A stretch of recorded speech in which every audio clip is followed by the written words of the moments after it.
Psalm 139 this morning. I know the Wednesday night crowd is going, hey, wait a minute, I thought you were going to do 139 this week, right? Because I did 138 last week, right? But God showed me something this week. He showed me that this message, this Psalms 139 message, needs to be heard by all of us today. So I'll start with it like this. During this cancer journey, I ask God all the time what He wants me to learn, what He wants me to teach, and what He wants me to kind of experience in all of this, right? And so I was studying 138 Tuesday. Michelle and I kind of had a weepy day that day because whenever you're basically putting poison in your body to get rid of something that's not supposed to be there, your body's going, something ain't right. Something ain't right, and I'm in control of your emotions, and guess what? We're going to cry today. So that we did. Well, in the middle of it, that morning we were having, even though it was kind of a weepy day, we both had awesome times with the Lord that morning. Had the front door open, listening to the birds chirping and all that stuff that we like to do when we start our day. And so I'd been reading 138, getting ready, and I just kind of used it as my quiet time, and he goes, it was like the Lord said, read 139. It's not that I hadn't read it before, but he spoke to me in a whole different way with it, right? And so in the middle of it, there's several things that he says that made me do this. I said, God, I need to know what you want me to know about this cancer journey. I need to know. I need a refresher. You know, he had told me originally this was going to be a journey and he needed me to go through it and he needed the church to take me, to bring the church with me. Well, I thought that meant our church. Since then, I've discovered it means all the churches in town, or the church at large, even people who don't go to church but know me, and they're Christians, right? I got people praying for me all across this town, this couple of counties around us and everything else, and it has been a blessing to get to know that they're doing that. And so I asked him, I literally said, God, I need to know what you want me to know about this. And he said, first of all, I literally heard it. You know, I just thanked him for all he was doing. One of the ways in which you talk to God is you read his word, you thank him for what he's done in your life. God inhabits the praise and the thanksgiving of men. And so I thanked him and I said, what do you want to say? And he said, first of all, Jim, I want you to know how much I love you. And then he said something else, and right when he did it, the wind caught a door and slammed it. And I know it was the enemy. The devil don't want me to hear what God has to say. And I literally, after the door slammed, I said, what was that? He said, you've got it already in your heart. Just focus on that a minute. And I did, and he said, thank you for being willing to go on this journey with me. Well, you know what? When you hear something like that, all of a sudden it like clears the slate and says, okay, I'm good. Let's go, right? I'm a warrior. I ain't afraid for a fight, right? I've fought half my life. People have told me most of my life I would never amount to this or I would never amount to that. Most of those people are all naysayers now because I've accomplished everything that God put out in front of me. Not because of my own will, but because I was following him. Amen. Right? And so why would this journey be any different? Right? It's just a journey. The word journey means day. Going through a day after day after day. Right? Jesus told us we're not promised a tomorrow, so why in the world should I plan my life out multiple years in advance when the reality is I ain't promised a tomorrow, right? So anyway, 139. Now I'm going to read straight through this and then I'm going to back up and kind of go over some stuff in it. All right, you ready? O Lord, You have examined my heart. I want you to notice the first two words. The key to understanding 139 is the first two words. O Lord, you have examined my heart and know everything about me. You know when I sit down or stand up. You know my thoughts even when I'm far away. The first part of that is a summation of everything else he says. So you ready? You see me when I travel and when I rest at home. You know everything I do. You know what I'm going to say even before I say it, Lord. You go before me and you follow me. You place your hand of blessing on my head. Such knowledge is too wonderful for me, too great for me to understand. I can never escape from your spirit. I can never get away from your presence. If I go up to heaven, you are there. If I go down to the grave, you are there. If I ride the wings of the morning, if I dwell by the farthest oceans, even there your hand will guide me, and your strength will support me. I could ask the darkness to hide me, and the light around me to become night. But even in darkness I cannot hide from you. To you the night shines as bright as day. Next time you're in a dark place and the enemy says nobody can help you, say, God sees the night just like day. He knows exactly where I'm at. Amen. Now watch this. To you the night shines as bright as day. Darkness and light are the same to you. You made all the delicate inner parts of my body and knit me together in my mother's womb. Thank you for making me so wonderfully complex. Your workmanship is marvelous. How well I know it. You watched me as I was being formed in utter seclusion, as I was woven together in the dark of the womb. You saw me before I was born. Every day of my life was recorded in your book. Every moment was laid out before a single day had passed. He's the Alpha, the Omega, right? He's been at the beginning. He's been at the end. He sees you 4D, baby, all the way around as you're walking through your life. Don't ever forget that.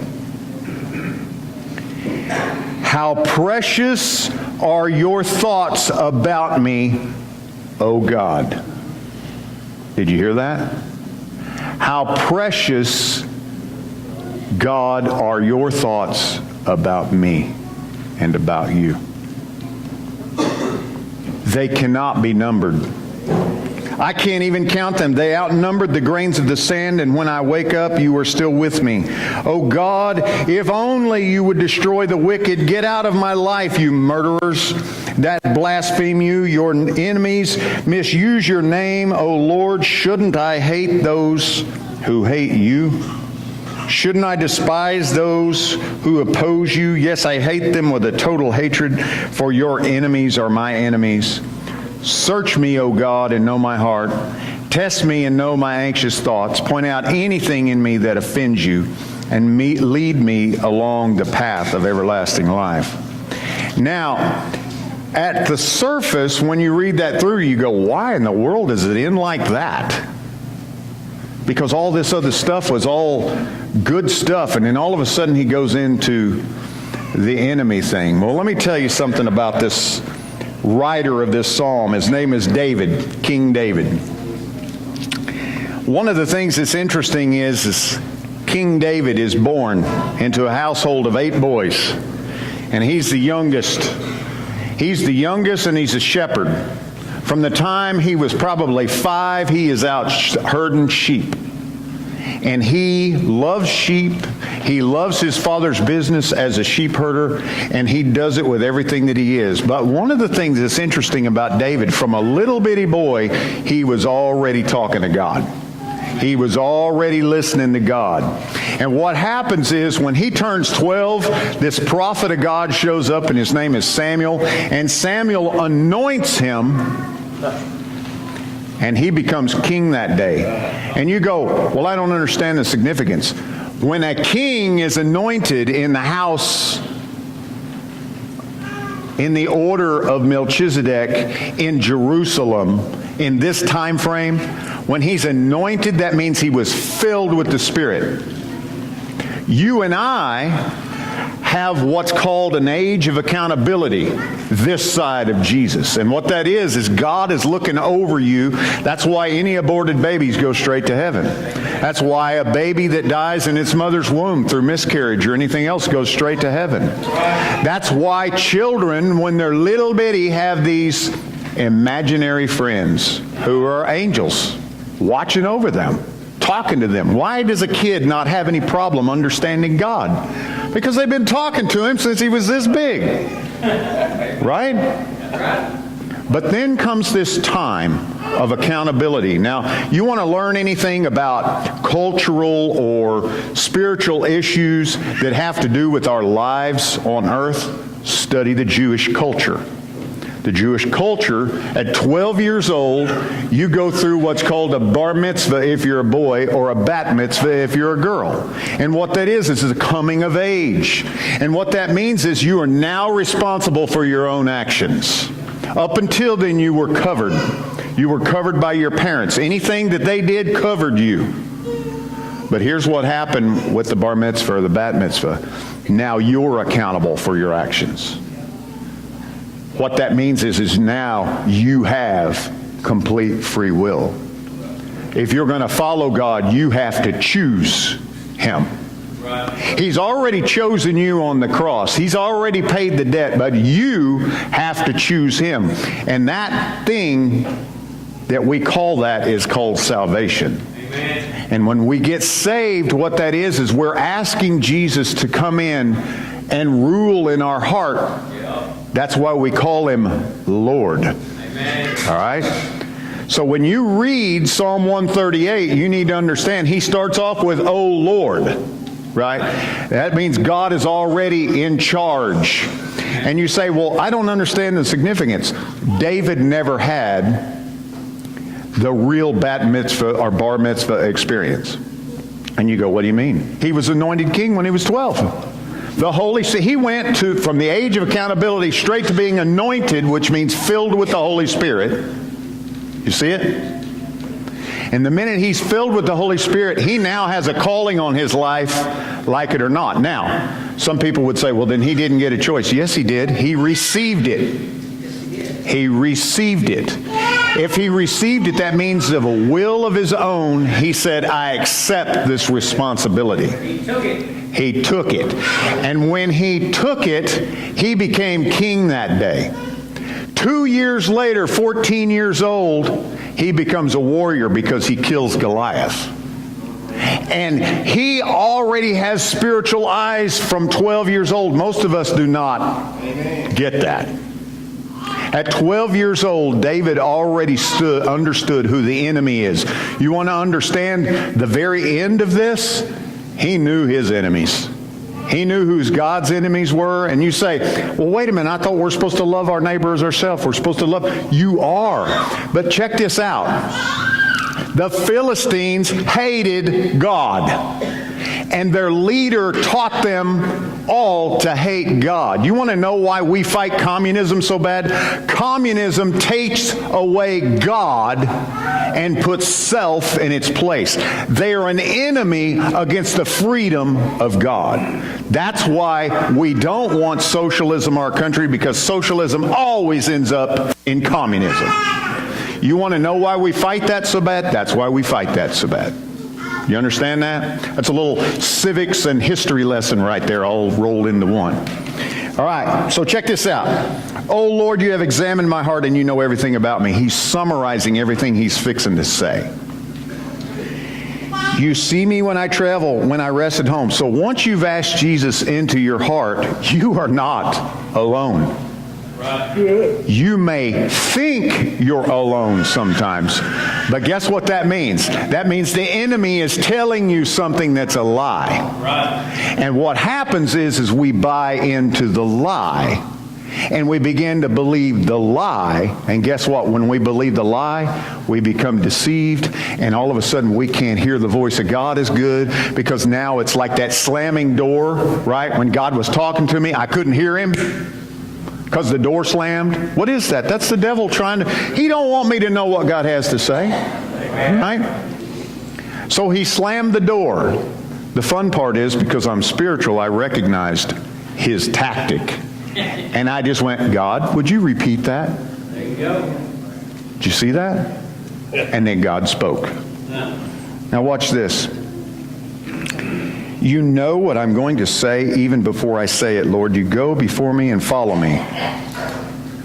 Do you realize, as a follower of Jesus, you are never alone on the road? And you go, what road? The journey. You are never alone. His Spirit goes with you wherever you go. There used to be this thing when I was growing up, if you went to an R-rated movie, how many know what that is? All right. Really, Mahala, you know what an R-rated movie is? Okay, well, anyway. Nowadays, a PG-13 is an R. That's what an R was when I was a kid. And there used to be this thing that preachers would say that back then. They'd say, God will go with you everywhere unless you go in an R-rated movie. Then he stays outside. What? No, God goes in there too. And just so you know, he's already seen everything because he's created everything. He already knows what Adam did in the garden, so he knows what sin looks like. And he ain't afraid of it. In fact, he put Jesus in your place because he ain't afraid of it.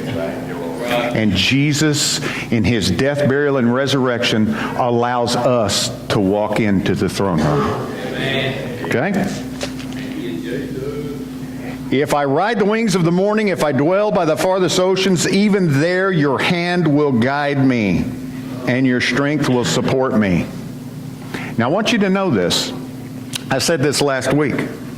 There's two things in every storm that you have if you will ask for it. Perspective, which only comes from God, and your attitude, which only comes from you. Now, when I'm not having a good attitude, who do I need to talk to about that? God. Can he help me with that? Yes. I get this, I call it the convenience store saying, and I got to do it this morning. I stopped at Love's because we didn't have no bananas at the house, and I like to eat bananas. I have to eat every 2 hours, or I get, chemo just gut punches me and down I'll go. And so every 2 hours I eat, and one of my favorite things to eat right now is banana. Some of the best bananas in town's at Love's. I'm just letting you know. Everybody else says green bananas. Everybody else sells green bananas. They only got yellow ones. I don't know where they're getting theirs from, but anyway. So I go into Love's. I get me a yellow banana. And the waitress, the clerk says, you know, I love it when you come in here. I go, really? Why is that? Because we have toys in the aisle. That's why. Because we love children. All right, well, what's funny is she says, I love it when you come in here because you always build me up. Hello? I thought I had cancer. I thought I was supposed to be a victim. I ain't no victim. God told me what was going to happen, and he told me I was going to go through it, and he told me he was going to go with me. What am I afraid of? You see what I'm saying? So what did I do? Not as a victim, but as a person who's in control of his attitude and a person who has perspective. I said, well, hon, you know what I love about you? Is you smile even though I know your last 4 patrons have been jerks to you. She said, you're right. How do you know that? I said, I study people. I watch people when they come out the door. When I'm rolling up on my bike at Love's, right, I'm already paying attention to the scowl on the person coming out of the door. So what do I think they said to her? Thank you. Give me my change. You miscounted something. Right?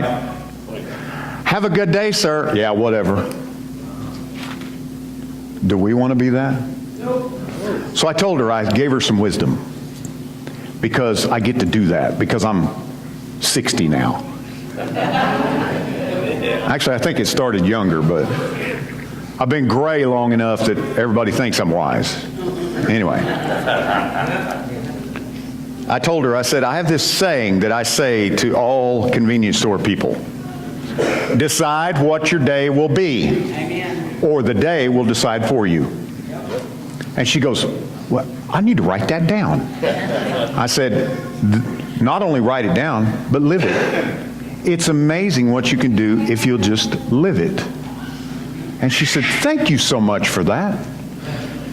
So on my way here, that happened. And then I had some of my Methodist friends honk at me as I was going by.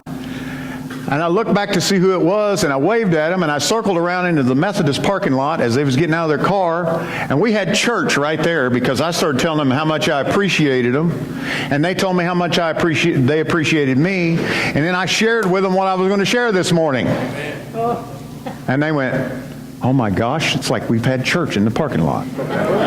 Why is that? Because Jesus is within me. He is in me. He is in them. We're together, right? Because He's with us wherever we are.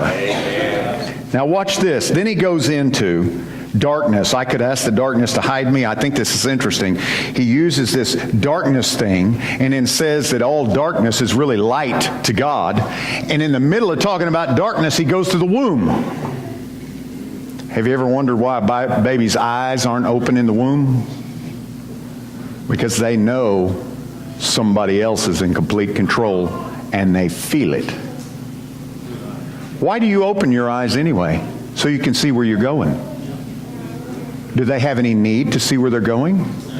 No. What do they have with their mother? Total trust. It's the same as we should have with God. You know, there's a new guy in town. I don't know if he came in on the train or whatever, but we have a lot of transient people in Ardmore, and there's a new guy in town who's got this cool little Papillon dog. You know what a Papillon is? Black and white, little miniature, and they have attitude wherever they go. He's got it on a leash, and then he's got a blind man's stick. And he's already been all over this town. And I'm going, you don't really need eyes if you got a little Papillon dog. Well, guess what? You don't even need eyes if you got the Holy Spirit. You don't need... I want to see with His eyes. I don't want to see with mine. Do you see that? That's what he's talking about.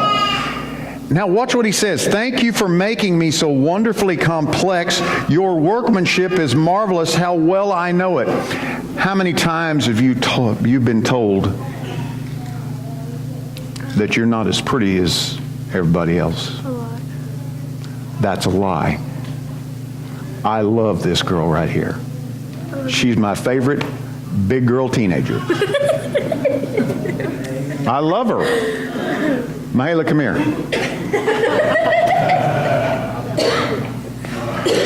Watch this. How does he say this? Verse 5, you go before me and follow me. I love doing this. How many kids in this room have been in here and felt my hand on top of their head? Do you know what I'm doing? Watch this. Do you know what I'm doing? I bet you never knew this before. Okay, here it is. You go before me and follow me. You place your hand of blessing on my head. Do you know what I say? Now, Mahala is an easy one for me. I'm not real good with names, but she's not named after, but there was this black woman back in the 40s named Mahalia Jackson. She was before Aretha Franklin, the Queen of Soul, by the way. And so every time I see her, I think of that. And so it's easy. But when I touch you on the head, I'm actually blessing you. Not because I can bless, but because the Spirit of God can bless through me. And I always say to these kids, without them knowing it, I do it all the time, God, bless them and use them for your glory. Thank you, Mahala. Amen.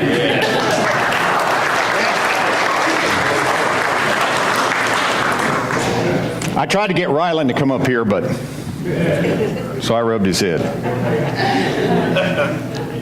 Now watch this. You saw me before I was born. Every day of my life was recorded in your book. And even with free will, God has this ability to know every move you're going to make. I say it's like a hand for every decision. How many fingers are on your hand? 5, unless you've lost one. Right? Or unless you got 6, which is pretty cool. can do one more thing. You can do one more thing. That's funny. I'm gonna play that out one of these days. Anyway, for every decision you make, there's probably at least 5 outcomes. God is at the end of every one of those outcomes, according to your choice. Because He knows which one you're going to take, but He also knows you're going through the decision-making process of whether or not you're going to do it. See, God is that complex. He's not afraid of your decisions. In fact, for every one of these decisions, and let's say they're all wrong, He's already got a way to turn it for good. That's how complex He is. You watched me as I was being formed. You saw me before I was born. Every moment was laid out before a single day had passed. How precious are your thoughts about me, O God. How many times do we think, most of us in this room are Christians, how many times in a day do you think about how precious God thinks you are? Show me your hands. How many times? 3 people. That means we're listening to the enemy too much. The enemy is the one that's telling us we're worthless. The enemy is the one that's telling you you're not good enough. God, on the other hand, says, I love you, you are beautifully and wonderfully made. God says, I love you and I've got a great plan for you. God says, I'm not afraid of one bad decision you ever made. In fact, I'll turn it all into something good. God says, I've got a plan for you that will blow your socks off when you turn around and look at it 20 years from now. God says, I will use you in a way you could never imagine. God says, and Jim ain't saying this, God says, He loves you with all of His heart. He sent Jesus to die for you so that you could really live. Have we thought about, have we wrapped our head around that lately? My gosh, Michelle and I love birds. Every day the birds show up at our house.